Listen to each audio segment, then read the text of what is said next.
Shalom.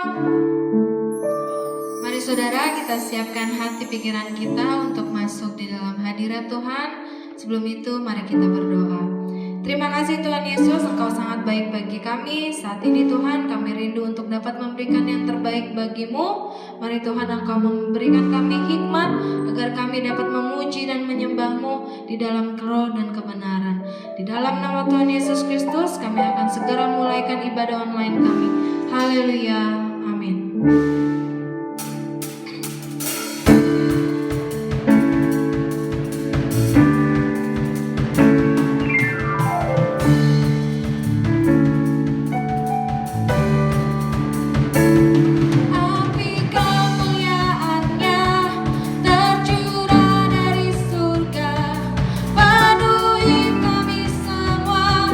Bangkitlah gerejanya, api kemuliaan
siapkan hati kita untuk mendengarkan kebenaran firman Tuhan.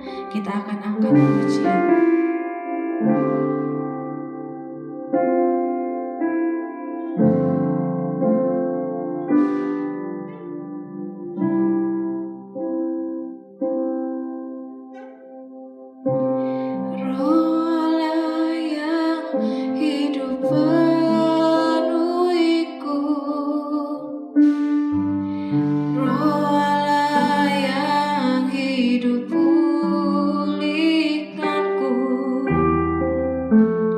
Curahkan urapan ke atasku, membangkitkan kuasa-Mu. Roh Allah yang hidup penuhiku, Roh Allah yang hidup pulihkanku.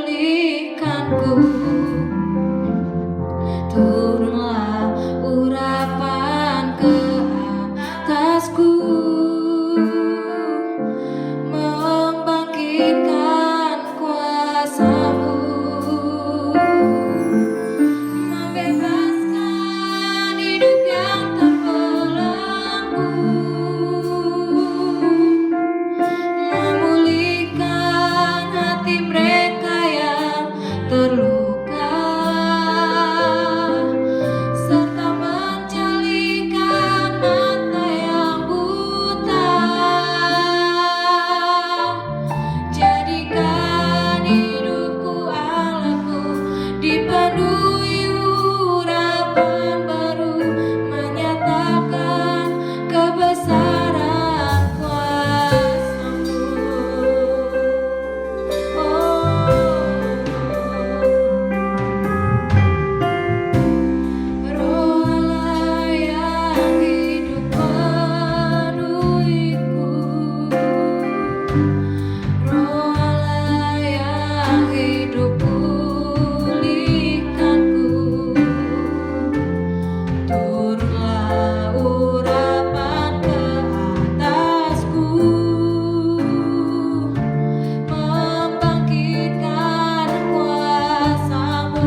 semuanya.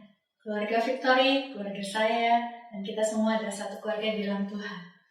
Sudah siap mendengarkan firman Tuhan dan belajar pada pagi hari ini? Mari kita berdoa. Bapa kami di surga, saat ini kami mendengar firman-Mu. Tuhan, kami minta hikmat-Mu, kami minta Roh Kudus, tolong kami supaya kami bisa mengerti apa yang Kau ingin sampaikan kepada kami. Dan biarlah firman Tuhan pada pagi hari ini membuat kami semakin bertumbuh di dalam Engkau, dan kami semakin mengalami Engkau di dalam kehidupan kami. Kau pakai hidup kami ya Tuhan untuk menjadi hidup yang diberkati, menjadi berkat. Terima kasih Tuhan Yesus. Dalam nama Tuhan Yesus kami berdoa dan mengucap syukur. Haleluya. Amin. Yes. Hari ini saya sangat bersuka cita bisa bertemu lagi dengan teman-teman semuanya, dengan keluarga di Victory. Terima kasih buat teman-teman yang beribadah pada pagi hari ini. Terima kasih buat teman-teman yang mau sama-sama kita belajar ya. Saya juga sedang belajar supaya semakin hari iman kita semakin bertumbuh di dalam Tuhan, dan kita menjadi anak-anak Tuhan yang hidup kita diberkati, dan juga kita bisa menjadi berkat buat banyak orang sehingga hidup kita menjadi hidup yang berkualitas. Hidup kita menjadi hidup yang berarti.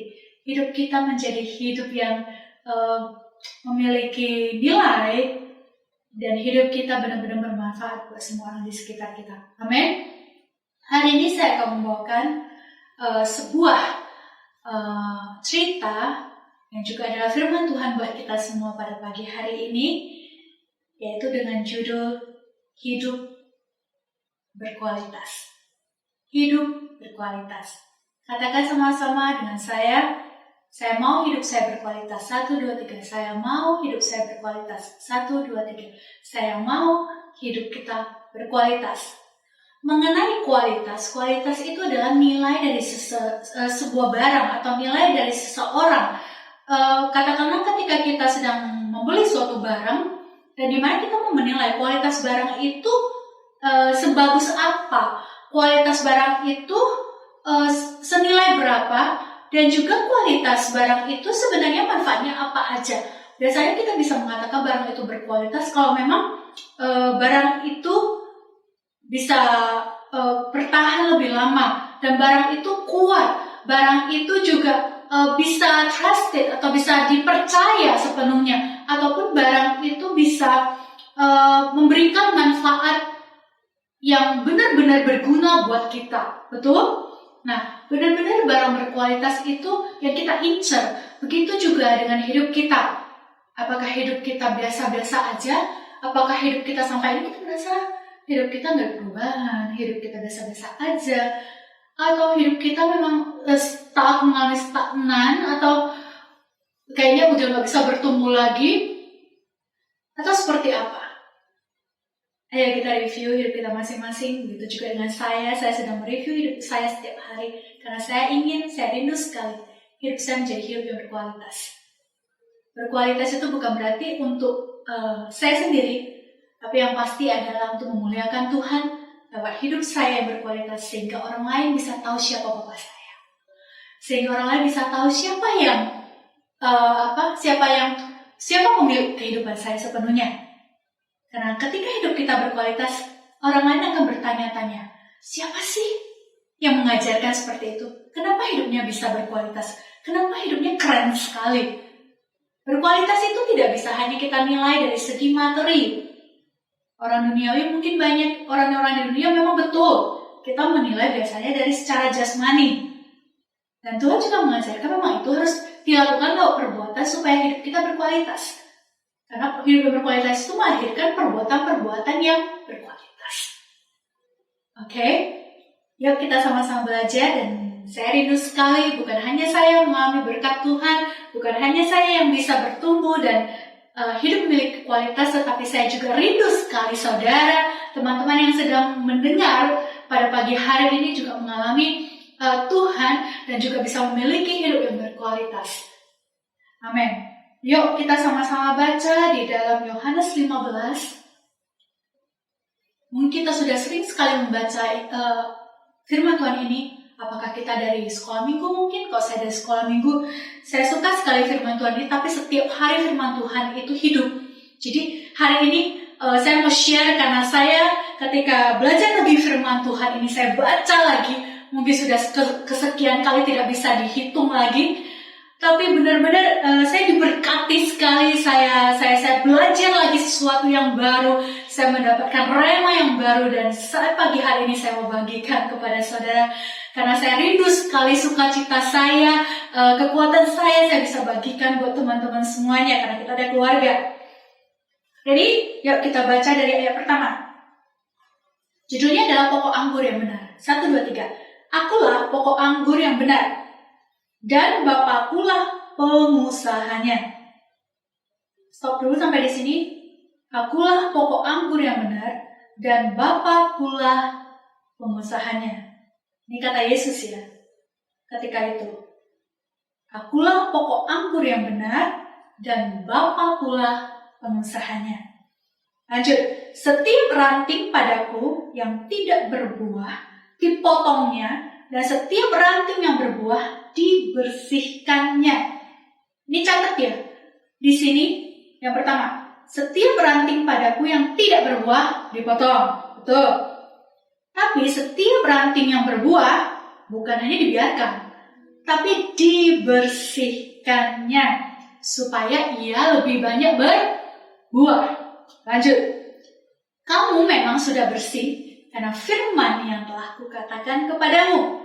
Tinggallah di dalam aku dan aku di dalam kamu, sama seperti ranting tidak dapat berbuah dari dirinya sendiri kalau ia tidak tinggal pada pokok anggur. Demikian juga kamu tidak berbuah jikalau kamu tidak tinggal di dalam aku. Catat, kata kunci di sini adalah kamu tidak tinggal. Demikian juga kamu tidak berbuah jikalau kamu tidak tinggal di dalam aku. Itu garis bawahi, itu adalah kata kunci kita. Oke, lanjut. Akulah pokok anggur dan kamulah ranting-rantingnya. Barang siapa tinggal di dalam aku dan aku di dalam dia, ia berbuah banyak. Sebab di luar aku kamu tidak dapat berbuat apa-apa. Kata kunci kedua. Ayo kita catat lagi. Kata kunci yang kedua adalah barang siapa tinggal di dalam aku dan aku di dalam dia, ia berbuah banyak. Sebab di luar aku, kamu tidak dapat berbuah apa-apa. Next, kita baca lagi. Barang siapa tidak tinggal di dalam aku, ia dibuang keluar seperti ranting dan menjadi kering. Kemudian dikumpulkan orang dan dicampakkan ke dalam api, lalu dibakar. Lanjut. Jikalau kamu tinggal di dalam aku dan firman-Ku tinggal di dalam kamu, mintalah apa saja yang kamu kehendaki dan kamu akan menerimanya. Kata kunci ketiga. Garis bawahi lagi, catat lagi. Jikalau kamu tinggal di dalam aku dan firman-Ku. Firman-Ku, perkataanku, janjiku, pengajaranku, apa yang saya katakan, kata Yesus, tinggal di dalam kamu, mintalah apa saja yang kamu kehendaki, dan kamu akan menerimanya. Oke, next. Sudah catat ya? Dalam hal inilah Bapakku dipermuliakan, yaitu jika kamu berbuah banyak, dan dengan demikian kamu adalah murid-muridku. Amin. Kata kunci yang terakhir adalah dalam hal inilah Bapakku dipermuliakan. Garis bawahi, Bapakku dipermuliakan, yaitu jika kamu berbuah banyak. Garis bawahi. Dan dengan demikian kamu adalah murid-muridku. Sudah tertulis, sudah dicatat, atau mungkin di garis bawahi atau di blog, biar ada warnanya lebih terang. Jadi next kita bisa lihat ada kata-kata kunci yang luar biasa di dalam firman Tuhan. Ada kata-kata kunci yang menjadi kekuatan kita setiap hari. Ada kata-kata kunci yang mendukung supaya hidup kita berkualitas. Ada beberapa kata kunci yang kita garis bawahi, yang kita pelajari hari ini, supaya hidup kita berkualitas. Kita mulai bahas dari yang pertama. Kita belajar dari yang pertama. Ya. Yang pertama adalah Setiap ranting padaku yang tidak berbuah dipotongnya, dan setiap ranting yang berbuah dibersihkannya, supaya ia lebih banyak berbuah. Bukan hanya ranting yang tidak berbuah yang menjadi konsentrasi Tuhan, tapi konsentrasi Tuhan, fokus Tuhan juga adalah pada kita, murid-murid Tuhan, kita, anak-anak Tuhan, supaya hidup kita itu semakin hari semakin berkualitas, supaya hidup kita semakin hari semakin baik, supaya hidup kita semakin hari semakin benar. Kenapa Tuhan masih mau membersihkan ranting-ranting yang berbuah? Apakah ranting-ranting berbuah akan biarkan begitu saja? Enggak. Begitu juga dengan kehidupan kita. Mungkin menjadi pertanyaan buat kita, apakah kalau saya sudah berbuah, jadi Tuhan sudah oke, biarkan berbuah aja. Bukan seperti itu. Seperti sebuah tanaman, ya, sebuah tanaman. Kalau kita melihat pohon itu, katakanlah dia sudah tumbuh, terus banyak ranting, terus setelah itu keluar daun, bunga, dan berbuah.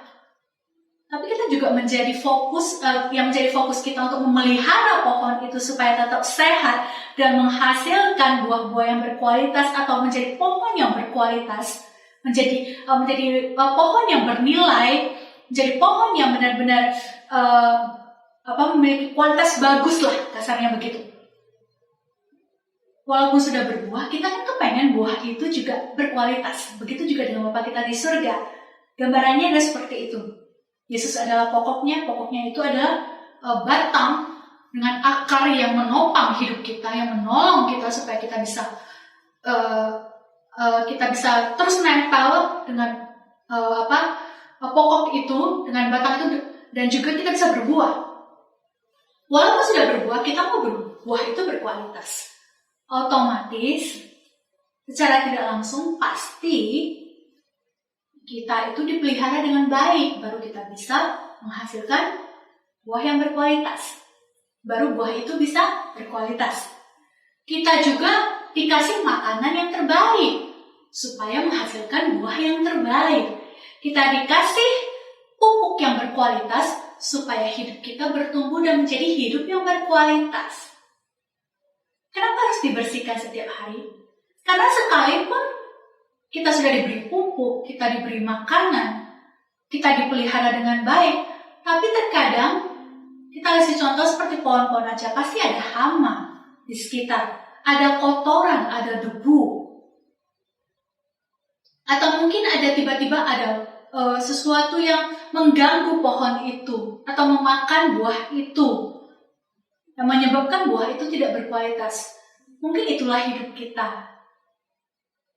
Bapa di surga sangat concern, sangat fokus, sampai hal-hal terkecil sekalipun Bapa fokus. Kenapa saya katakan seperti itu? Misalnya, hidup kita mau hidup kita berkualitas, kita sudah berusaha. Tapi ada barang-barang di sekitar kita, ada energi-energi di sekitar kita, ada orang-orang di sekitar kita yang Tuhan tempatkan. Ada situasi atau keadaan yang membuat kita itu seperti terinfeksi. Kita itu tertular dengan virus-virus itu. Kita tertular dengan energi-energi yang tidak membangun. Kita terinfeksi dengan perkataan-perkataan yang tidak menolong atau tidak membangun. Makanya Tuhan bilang, walaupun ia sudah berbuah, tapi Tuhan tetap bersihkan. Bersihkan hidup kita dari pengaruh-pengaruh yang seperti itu. Bersihkan hidup kita supaya hidup kita tetap terjaga, hidup kita tetap berkualitas. Coba bayangkan, di mana kita dapatkan perhatian penuh kalau bukan dari Bapa di surga. Jadi kita yang menempatkan diri kita sebagai ranting-ranting yang berbuah untuk memiliki hidup yang berkualitas, untuk menghasilkan buah yang berkualitas, kita juga harus siap untuk dibersihkan. Dibersihkan lewat apa? Lewat firman Tuhan. Dibersihkan lewat apa? Orang-orang yang menegur kita. Dibersihkan lewat apa? Lewat teguran-teguran yang Tuhan berikan. Tuhan bisa pakai siapa aja, dan bisa pakai apa saja untuk menegur kita. Ya, oke. Siap dibersihkan?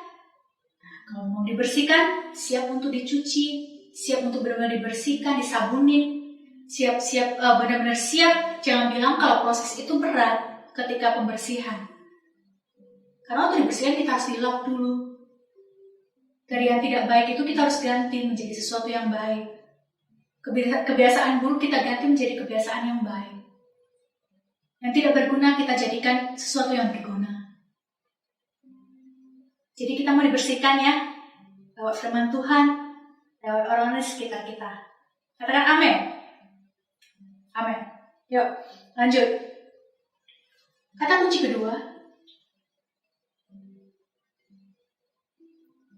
Tinggallah di dalam aku dan aku dalam kamu, sama seperti ranting yang tidak dapat berbuah dari dirinya sendiri. Kalau ia tidak tinggal pada pokok anggur, demikian juga kamu tidak berbuah, jikalau kamu tidak tinggal di dalam aku.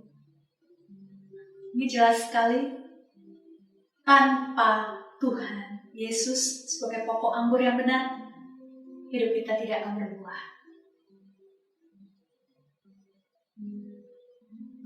Ini dengan jelas dikatakan, kalau kita mau hidup kita berkualitas, kita harus terus nempel dengan Tuhan Yesus.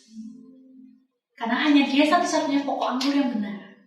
Hanya Dia satu-satunya yang bisa memberikan kualitas hidup kita. Hanya Dia satu-satunya sumber yang memberikan yang terbaik buat kita semua. Tanpa Yesus kita tidak bisa apa-apa.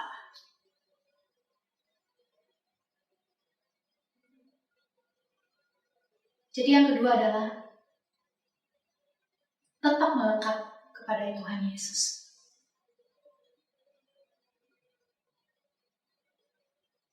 Tetap melekat kepada Tuhan Yesus.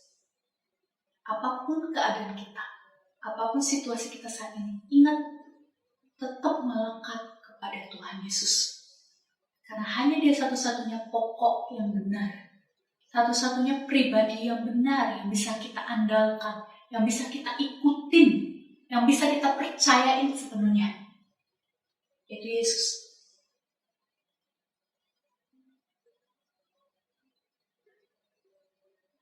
Lanjut.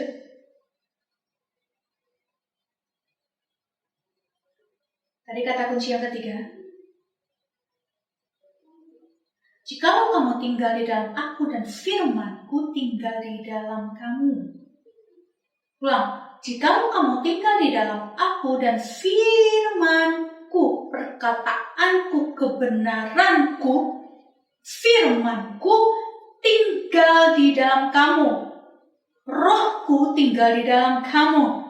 Mintalah apa saja yang kamu kehendaki dan kamu akan menerimanya. Kenapa kalimat pertamanya harus jikalau kamu tinggal di dalam aku dan firman-Ku tinggal di dalam kamu, baru Tuhan Yesus bilang, mintalah apa saja yang kamu kehendaki dan kamu akan menerimanya. Kadang-kadang orang suka mengambil ayat yang B aja, mintalah apa saja yang kamu kehendaki dan kamu akan menerimanya. Teman-teman, di sini kita belajar loh. Ya, Yesus mengatakannya sangat jelas. Jikalau kamu tinggal di dalam aku dan firman-Ku, roh-Ku, kebenaran-Ku tinggal di dalam kamu, baru mintalah apa saja yang kamu kehendaki dan kamu akan menerimanya. Kenapa Tuhan Yesus menekankan kata kunci ini di dalam kepada kita hari ini? Kita boleh meminta apa saja kepada Bapa di surga, karena Dia adalah pemilik hidup kita. Tapi ingat, Tuhan Yesus mengajarkan kita harus tinggal di dalam Dia, dan firman-Nya Tuhan tinggal di dalam kita dulu, baru minta apa saja yang kamu kehendaki, yang kita kehendaki, dan kita akan menerimanya. Kalau kita sudah tinggal di dalam Tuhan, cara hidup kita, cara berpikir kita, gaya hidup kita adalah tinggal di dalam Tuhan, Dan firman Tuhan itu, roh Tuhan itu, kebenarannya itu tinggal di dalam kita sudah dengan jelas. Ketika kita berdoa, kita juga berdoa barengan dengan Roh Kudus. Ketika kita meminta,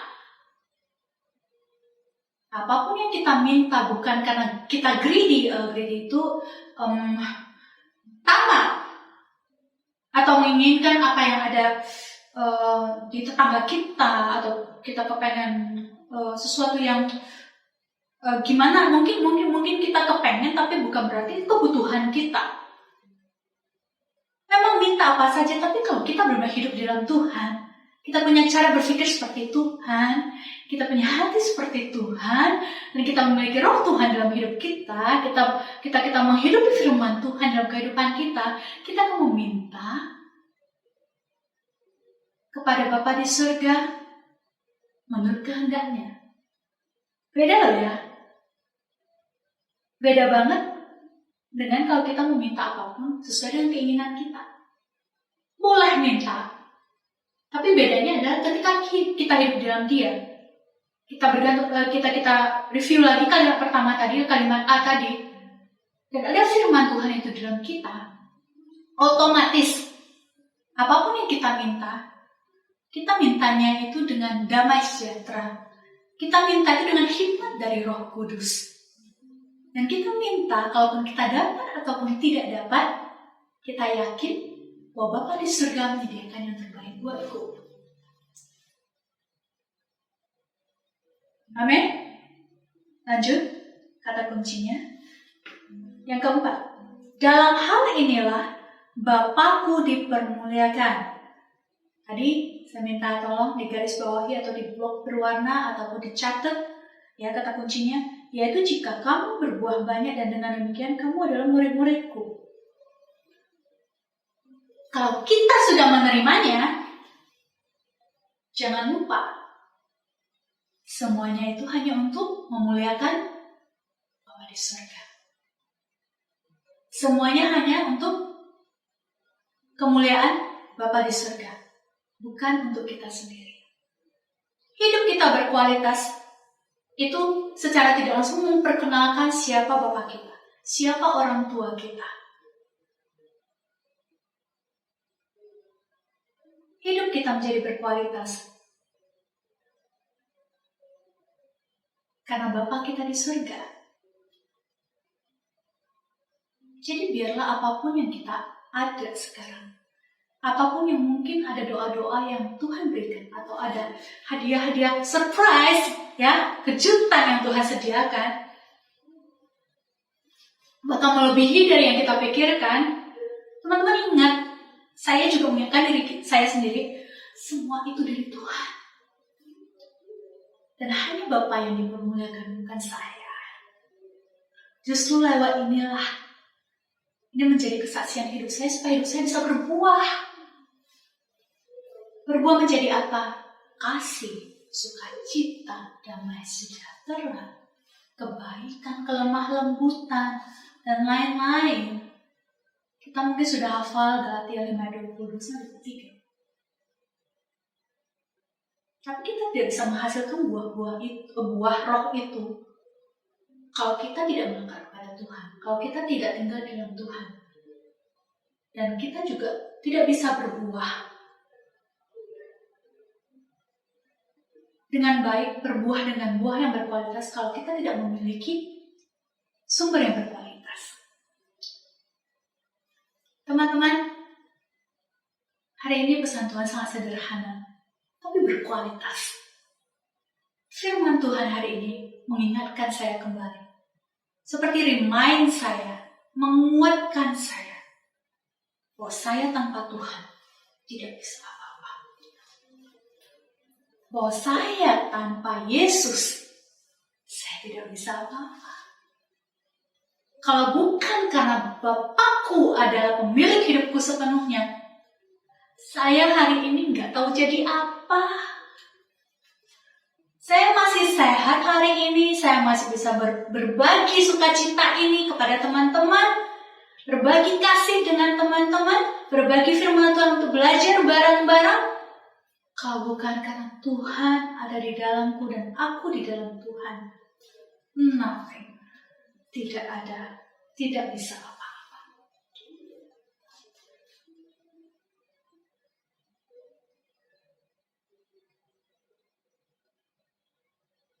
Saya mau bersaksi, tanpa saya sadari, saya sudah upgrade diri saya sendiri lewat pandemi tahun kemarin.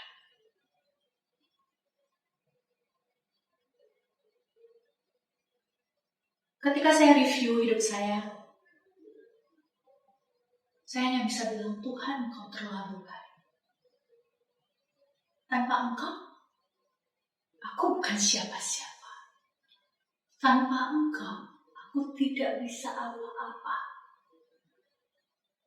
Kalau bukan karena Engkau, Tuhan, aku tidak bisa memuliakan Bapa di surga. Dan kalau bukan karena Tuhan Yesus yang menjadi sumber penuh dalam kehidupanku,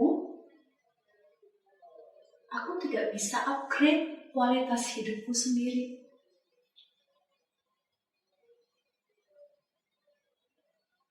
Ketika saya baru mulai bekerja di perusahaan 1,5 tahun yang lalu, saya ingat sekali kalau teman-teman yang belum mendapatkan kerjaan saat ini harus bergantung penuh kepada Tuhan. Ketika itu saya sudah lebih dari 15 tahun, lebih dari 15 tahun tidak bekerja di perusahaan atau tidak terikat dengan perusahaan. Saya hanya full mom yang menjadi ibu rumah tangga di rumah. Ketika saya melamar pekerjaan 1,5 tahun yang lalu, karena terdesak, mau gak mau saya harus kerja, saya berdoa kepada Tuhan. Kalau saya cek ya di lowongan kerja, semuanya, bukan semuanya sih, mostly, kebanyakan pasti minta fresh graduate. Atau usia sekian sampai sekian. Umur saya sudah melebihi batas kriteria. Tapi saya memberanikan diri, saya minta hikmat Tuhan apa yang harus saya lakukan dan saya harus melamar kemana. Saya hanya punya waktu 1 bulan untuk cari kerjaan. Itu seperti deadline, teman-teman. 1 bulan cari kerjaan. Mau cari kemana? Saya cek nggak ada yang sesuai dengan saya. Terutama soal umur. Dan juga kriteria fresh graduate itu. Oh Tuhan, saya mau melamar kemana? Tapi saya minta hikmat Tuhan. Ya udah, saya masukin CV saya ke salah satu layanan jasa yang bisa mencarikan pekerjaan buat kita. Saya masukin pagi jam 8. Saya ingat sekali. Saya nggak punya pas foto. Dan di dalam CV itu yang harus diisi adalah sejarah histori pekerjaannya. Dan terakhir itu adalah sekitar 15 tahun yang lalu. Dan juga di situ juga dituliskan apa yang menjadi highlight saya secara pribadi. Saya bingung waktu mengisi itu. Dan saya tidak mau berbohong. Saya bisa aja asal mengarang untuk mengisi highlight itu. Tapi tidak, saya memilih tidak. Ketika saya mengisi itu, saya minta pimpinan Roh Kudus. Dan akhirnya saya isi. Highlight saya adalah, saya mengajar, saya adalah pelayan anak. Dari tahun berapa sampai tahun berapa. Aktivitas saya yang masih aktif sampai sekarang adalah melayani anak-anak. Anak sekolah minggu, anak kebaktian anak. Dari usia sekian sampai sekian. Itu highlight kehidupan saya. Highlight CV saya secara pribadi. Ketika saya email ke lembaga jasa itu, ke layanan jasa itu, saya berdoa, Tuhan, aku percaya Engkau berikan kerjaan yang terbaik untukku. Walaupun secara manusia itu tidak mungkin, tidak ada yang mau menerima. Tapi aku percaya Tuhan Yesus, Engkau tidak pernah telat ketika itu saya berdoa. Dan Engkau akan menyediakannya. Itu jam 8 pagi. Jam 3 sore, jam setengah 3 sore tepatnya, email masuk dari layanan jasa itu. Panggilan bekerja langsung di Jakarta. Waktu itu saya lompat dari tempat duduk saya waktu di rumah ketika itu. Saya berserahkan kepada Tuhan. Saya tidak mau terlalu banyak mikir, tidak mau khawatir. Tapi saya percaya Tuhan menyediakannya. Akhirnya setengah 3 email itu masuk. Dan ketika pekerjaan itu saya lihat, oke, saya akan ke situ. Tidak sesuai kriteria, sangat tidak sesuai. Umur bahkan melebihi batas. Kriteria juga tidak ada yang pas. Kecuali hanya satu, suka anak-anak. Setelah itu besok pagi, saya langsung pergi ke situ interview. Ternyata banyak orang-orang yang juga interview. Saya kalah banyak dari mereka. Kualitas mereka, kalau dibilang kualifikasi mereka, kualitas mereka, waduh itu keren-keren. Bahkan lulusan dari luar negeri yang sudah master, yang sudah pengalaman bekerjanya itu luar biasa. Saya hanya bisa berdoa kepada Tuhan. Tuhan, Engkau yang menyediakan pekerjaanku, dan aku percaya Engkau yang menuntun aku. Aku diterima ataupun enggak, Engkau yang menyediakannya. Kehendakmu yang terjadi. Ketika saya interview, ada 3 kali tahap.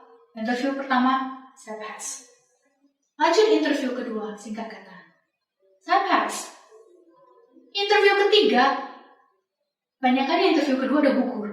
Tinggal beberapa orang. Setelah itu interview ketiga,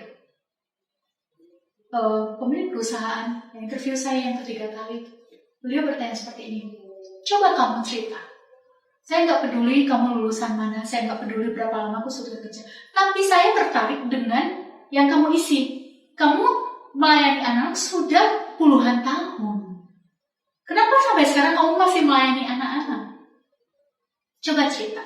Saya bingung mau mulai cerita dari mana. Setelah itu saya cerita apa adanya. Saya melayani di gereja, saya melayani anak saya di rumah, saya punya 2 anak. Ya, terus saja itu saya melayani anak-anak di gereja juga.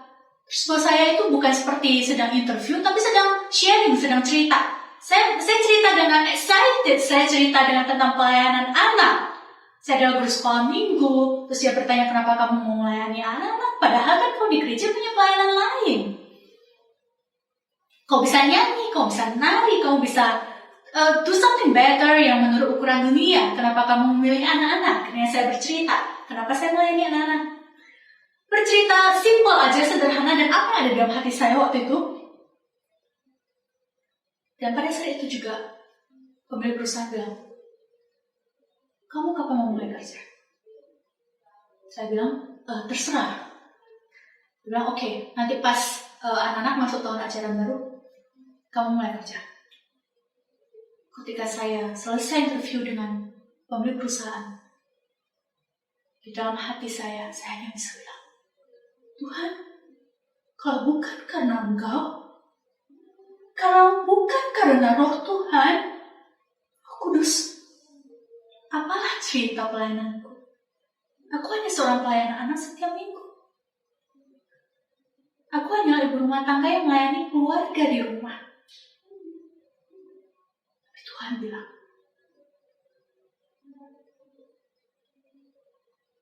kalau kamu tinggal di dalam aku dan aku di dalam kamu, hidupmu menjadi berkualitas. Kesaksianmu, ceritamu menjadi bernilai.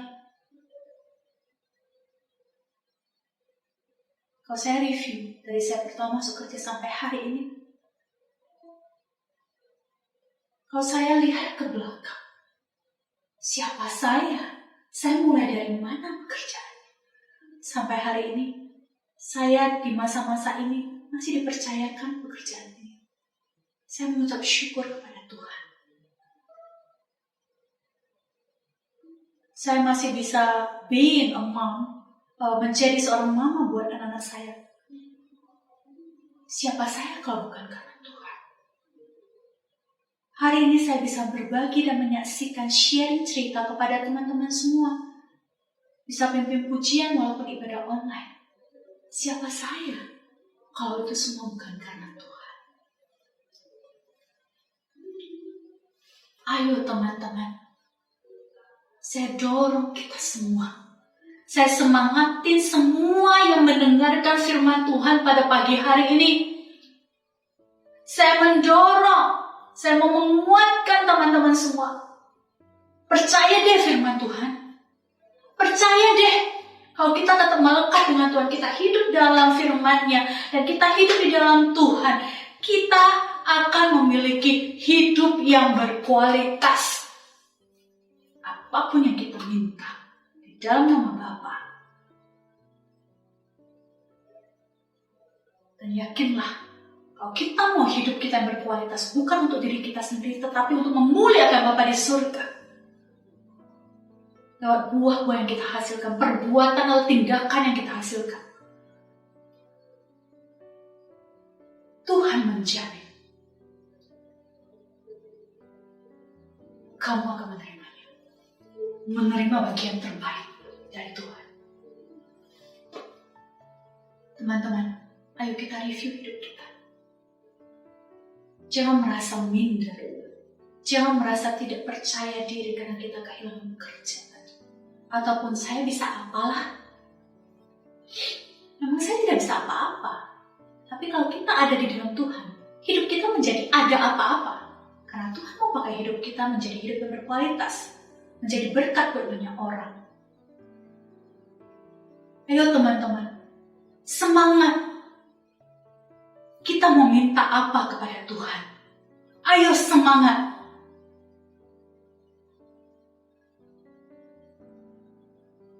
Saat ini kita sebutkan apa yang ada di dalam hati kita yang menjadi gundah hidup kita.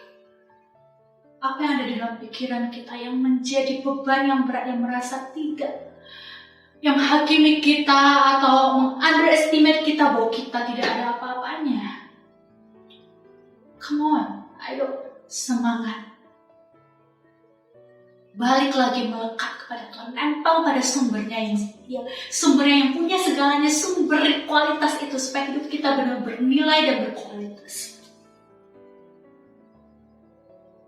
Mari kita ambil waktu sejenak, kita sebutkan apa yang kita minta, dan ingat bahwa apapun yang kita minta hanya untuk mempermuliakan Bapa di surga. Kita ambil waktu sebentar. Terima kasih Tuhan.